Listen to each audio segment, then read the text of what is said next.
নমস্কার, সবাই কেমন আছো? আশা করছি যে যেখান থেকে আমার ভিডিওটা দেখছো ভালো আছো, সুস্থ আছো এবং সাবধানে আছো।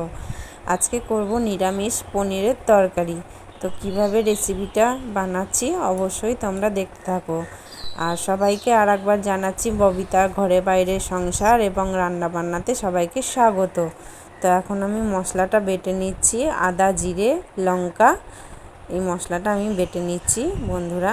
আর পনিরটা দেখতেই পেলে কিভাবে কাটা আছে। আর আলু আর পটলটা আমি সিদ্ধ করে নিয়েছি, যেহেতু কম তেল মশলায় রান্না করব সেই জন্য। তো দেখতে থাকো বন্ধুরা, আর অবশ্যই পাশে থেকো। আর ভালো লাগলে অবশ্যই লাইক, কমেন্ট, শেয়ার করতে ভুলবে না। আর ছোট্ট একটা কমেন্টে আমাকে উৎসাহিত করতে পারো।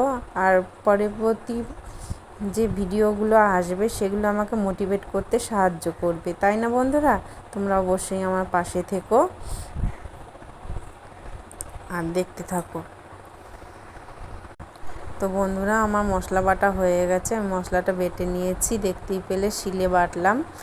তো শিলে মশলা বাটার স্বাদই আলাদা, তোমাদের আগেও বলেছি এখনও বলছি। তো এবার আমি কড়াইতে অল্প একটু সর্ষের তেল ভালো করে গরম করে নেব। কড়াইটা ভালো করে গরম হয়ে যাওয়ার পর এবার একটু সর্ষের তেল দিয়ে দিয়েছি। আর সর্ষের তেলটা চারিদিকে স্প্রেড করে দিচ্ছি যাতে কড়াইটা তেল তেলে হয়ে যায়।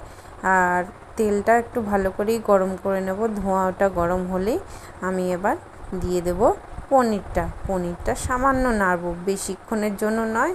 ওই 5 সেকেন্ড 6 সেকেন্ডের মতন আমি পনিরটা জাস্ট নেড়ে নেব। তো দেখতে থাকো আর পাশে থাকো। এ দেখো বন্ধুরা, এবার জাস্ট 5 সেকেন্ডের মতন আমি পনিরটা জাস্ট নেড়ে নেব। নেড়ে নেওয়ার পরে বাটিতে তুলে নেব। একটুখানি নুন দিয়ে দিলাম বন্ধুরা, তাহলে একটু পনিরের ভেতরে নুন লবণটা একটু ঢুকবে আর কি, সেই জন্য একটু নুন দিলাম। আর এই দেখো, ঘরে পাতা পনির তো, তাই একটু কড়াইতে লেগে যাচ্ছে। ঘরেই করেছিলাম পনিরটা কালকে। তো এরপরে পনির কিভাবে বানাতে হয় অবশ্যই কমেন্ট করবে।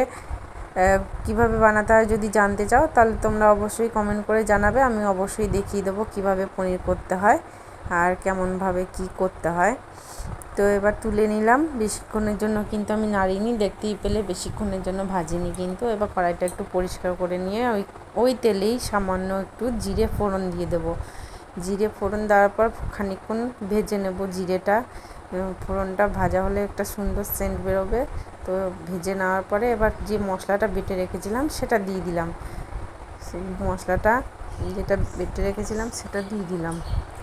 আর একটু দিলাম ধনে গুঁড়ো। এবার একটু দেব নুন। এবার একটু দেব হলুদ গুঁড়ো। তো এবারে আর একটু দেব কাশ্মীরি লঙ্কার গুঁড়ো বন্ধুরা। একটু দিলে কালারটা বেশ লাল লাল হয়, তরকারিটা দেখতে ভালো লাগে। এটা ঝাল হয় না, জাস্ট কালারের জন্য দেওয়া। তো এবার ভালো করে মশলাটাকে আমি ভালো করে কষে নিলাম। কষে নেওয়ার পর এই যে আলু পটলটা যেটা সিদ্ধ করে রেখেছিলাম সেটা কিন্তু দিয়ে দিলাম। এবার ভালো করে মশলার সঙ্গে মিশিয়ে নেব। মেশাতে যেতে একটু তেল ছেড়ে দেবে। তেল ছেড়ে দেওয়ার পর এবার আমি একটু গরম জল বসিয়ে দেবো আর কি। আমি তরকারিতে কোনো দিন ঠান্ডা জল দিই না। তো একটু গরম জল পাশে বসিয়ে দিলাম। এবার ভালো করে কষে নিচ্ছি।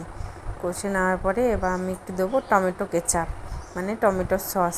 এটাও ঘরে বানানো বন্ধুরা, তোমরা জানতে চাইলে অবশ্যই কমেন্ট করবে। সস দিয়ে দিলাম 3 চামচ মতন। দেখো সসটা দেওয়ার পরে কি সুন্দর তরকারি কালারটা আরও লাল হয়ে যাবে। দেখতে থাকো বন্ধুরা। তো সসটা দিলাম, দেওয়ার পরে এই যে গ্যাসটা লো ফ্লেমে দিয়ে দিলাম। এবার একটু ভালো করে কষিয়ে নেব আলু পটলটা। কষাতে তেল ছেড়ে দিলে এবার আমি গরম জলটা ঢেলে দেবো।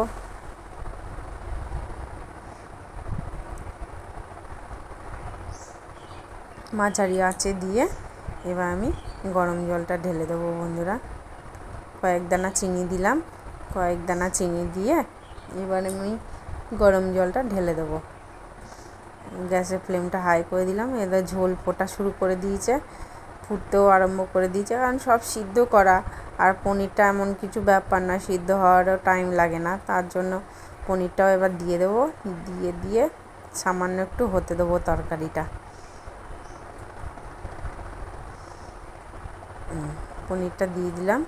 এবার একটু তরকারিটা হতে দেবো বন্ধুরা, দেখতে থাকো। দেখেছো টমেটো কেচাপটা আর কাশ্মীরি লঙ্কার গুঁড়ো দেওয়াতে কি সুন্দর এসছে তরকারি কালারটা। হলুদ কিন্তু কম দিয়েছি, বেশি দিইনি। তরকারি কালারটা কত সুন্দর হয়েছে। তো এই দেখো হয়ে গেল। এবার খানিকক্ষণ ফুটতে দিয়েছিলাম, হয়ে যাওয়ার পর নামাবার আগে একটু ধনেপাতা কুচি ছিটিয়ে দেবো। ধনেপাতা কুচি ছিটিয়ে দিলাম, একটু নাড়াচাড়া করে দেবো বন্ধুরা, একটু নাড়াচাড়া করে দিয়ে আমি তরকারিটা নামিয়ে দেবো।